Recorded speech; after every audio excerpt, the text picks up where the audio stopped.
It's Wisconsin-Ohio State week, and let's throw out some negative juju on everybody so everyone can get mad at us. Nathan Baird, Stephen Means, Doug Lesmerises. What would it look like if Ohio State loses this week? They've been so complete. They've been so dominant.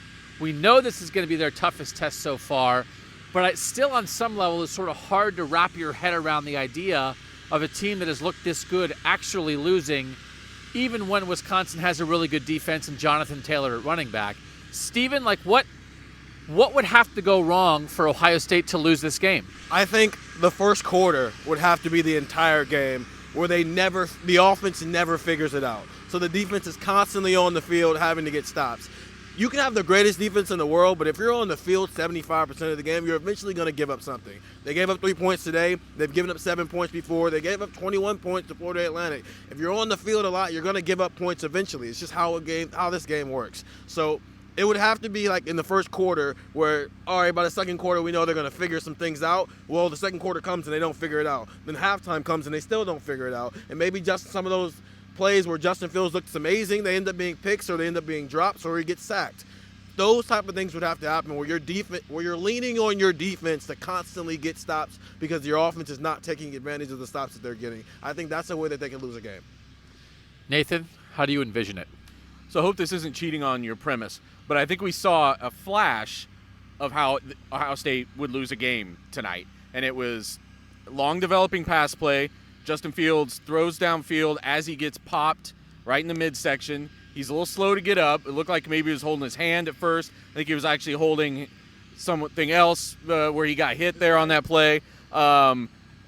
If he gets knocked out of a game, and it's not that Chris Chugunov or whoever gets put in is bad, but he's there. It makes this offense very ordinary. And once you make this offense very ordinary, there's going to be a team that can exploit that, either by scoring just enough to win or by being able to disrupt this offense more, to create more turnovers, to create more pressure, to really fluster him. So if there's ever a situation where he's knocked out, I think that really exposes against either Wisconsin, Penn State, or even Michigan. I think that exposes Ohio State to potentially suffering that loss.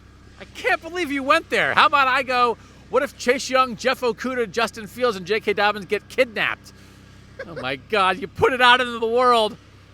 Of course you're right. I mean, it's like we have only talked and written all year about the drop-off from first-string quarterback to second. There are a lot of other places where this team could sustain a key injury, and they would have guys ready.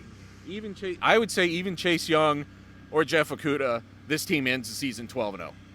I mean, as good as those guys are, but again, they have backups that were high-recruited guys who were behind them ready for the next step, and we know what happened to the quarterback position.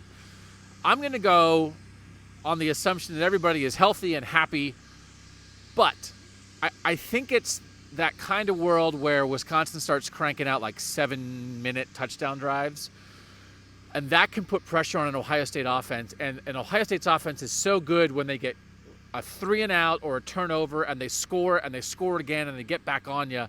If you have Justin Fields sitting on the bench and then, okay, they scored, it took 7 minutes, now finally the Ohio State offense gets out there and maybe they make like one mistake and they go 3-and-out, and then Wisconsin goes on another 7-minute drive and all of a sudden the whole first quarter is taken up. I think if you get in a situation where like Justin Fields isn't even on the field to be able to make a play, then maybe that's the only time you would see him trying to press. I think they will give up a couple long drives, but they can't let that affect their own momentum. I don't know that Jonathan Taylor is going to pop 60-yard runs against Ohio State, but he might go 4, 4, 5, 3, 5, 7, 6, 4, 2, 3, and that can wear you down. And so I think most offenses have not done that to them, not consistently. If it does happen, they can't let themselves get frustrated and then force it when the offense does get on the field. Nathan, Stephen, Doug, we don't really think it's going to happen. We think Wisconsin's going to lose by 50 to Ohio State. But it's a long week, and anything could... It's not going to happen. Ignore that entire video. You probably couldn't even hear it with the slow-motion lawn mowing guy behind us. Try the texts. Bye.